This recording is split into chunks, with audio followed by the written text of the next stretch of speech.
to everyone. Today I have Dr. Maggie Buxton with me and we're here to talk about PlantLab. So let's start off, Maggie.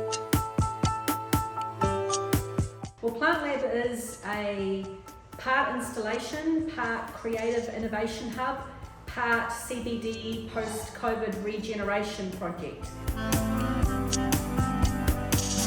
So in terms of the work, there's a kind of a thread that obviously is to do with the different angles on plants. For example, people examining plants as a whole in the planet and how much they make up the whole of the planet, 83% as it happens.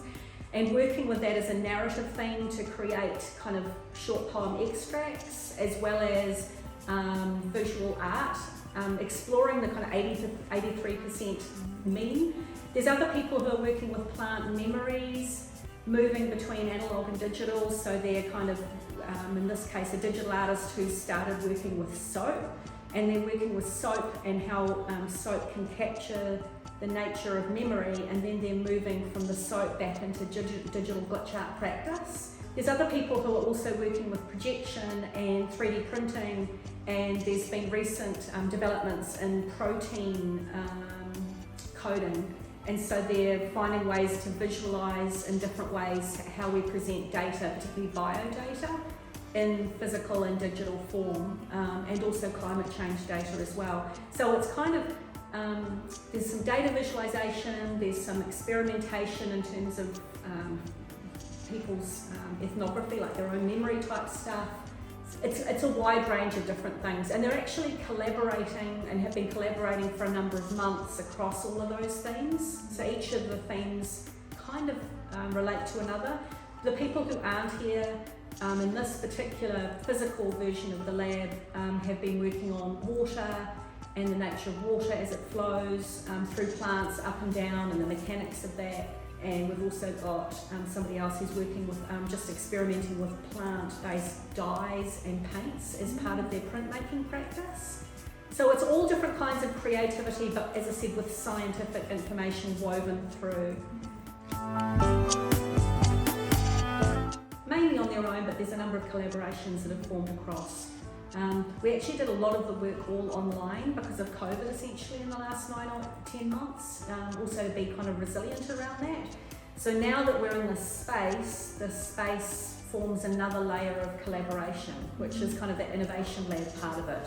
And then the installation is kind of whatever happens as you come in, but also the installation is the fact that this was an empty shop, kind of hadn't been used for a number of years before we came into it.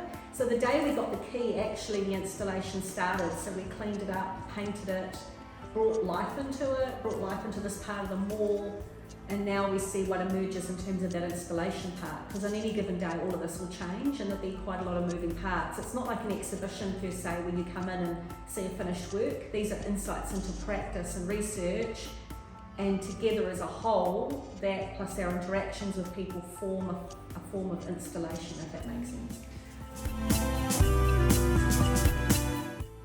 Not that I'm aware of. I mean, certainly the regenerating empty shops using artwork and interactive artwork is not new. I think creating innovation hubs in those locations and creating kind of this installation public art practice that also supports research, I think that's very new. I don't know anyone else who's done that, not at least in Aotearoa. There may be someone watching. I'd love to know because it'd be great to share notes. I have a kind of connection to the Strand. We did Strand Lab a couple of years ago. We also I co-produced the Chamber and MSD and Snap Events Job Lab.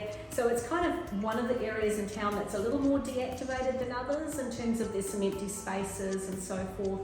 Some antisocial behaviour per se, as they describe it. And also, to be honest, it's really hard to get an empty shop in town because I guess there was quite a lot of resistance from real estate agents particularly who just didn't want to pop up in their space, even though it was kind of going to be quite a slick, nice looking one. And the landlord here has been incredibly supportive, yeah, and all the people here, there's like a community here as well, so you feel like you're looked after.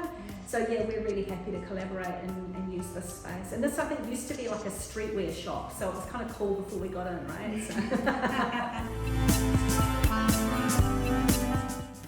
mean, first of all, we treat the space not just like a retail spot or like a gallery that's functional. We treat it as a space that we come in as a kind of living environment. So the space also dictates the works that emerge out of it.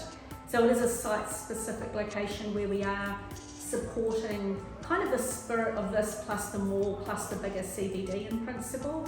I mean, the spirit of place is pretty much always a practice within both my work and most of the people who are involved here. So it kind of informs also the way we do our research, which is generally very, very respectful, has multiple dimensions, and is very inclusive in the way that we engage with people. So as I said, there's a core group of people who are physically here, there's other people who've been involved, and there's another group that are kind of on the periphery supporting.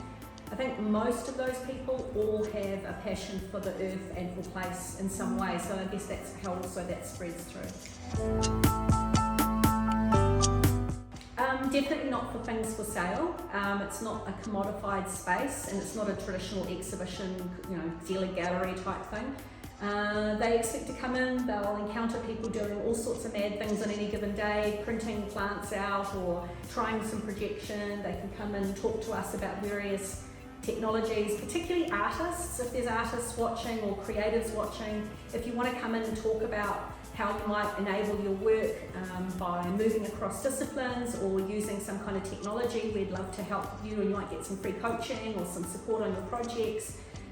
Public can come in and try out different things. We've got a few different kind of fun things for them to try as they go. And also we're going to have some demos and workshops happening in the space, which we can open at various angles and various doors so people can just wander in and be part of that as it happens. The space itself, it's been open and it's been working as an installation for a while, but it opens to the public from around the 22nd of September, strange public holidays and pandemics don't want to jinx it, to about the 8th of October, and then thereabouts, maybe a little longer, but essentially during that time. So there's a little piece that's also to do with Fringe and capturing the Fringe audience and collaborating with them as well. So particularly high school and older school groups who kind of can appreciate it more, I guess. Some of the people in training, work type things, or artist groups, please get in touch with me, and there'll be hopefully some information or a link to how to do that. We're booking people at the moment and we're starting to book up. It is a big space, but not a really big space, so it does need booking in terms of we want people who are in larger groups to come and let us know. But we've already started booking people to come down and kind of have a little talk or try something out and so forth. We've got some exciting things planned. Probably can't talk about it at the moment but there's some really exciting things planned. We may or may not still be in this space. We're actually really hoping someone wants to lease it, so we're kind of promoting it as a leasable opportunity, which is part of our kaupapa here. But there's definitely some things on the horizon, and I guess that's another conversation. Fantastic. Thanks so much for your time, Maggie. Thank you. Get down to see PlantLab.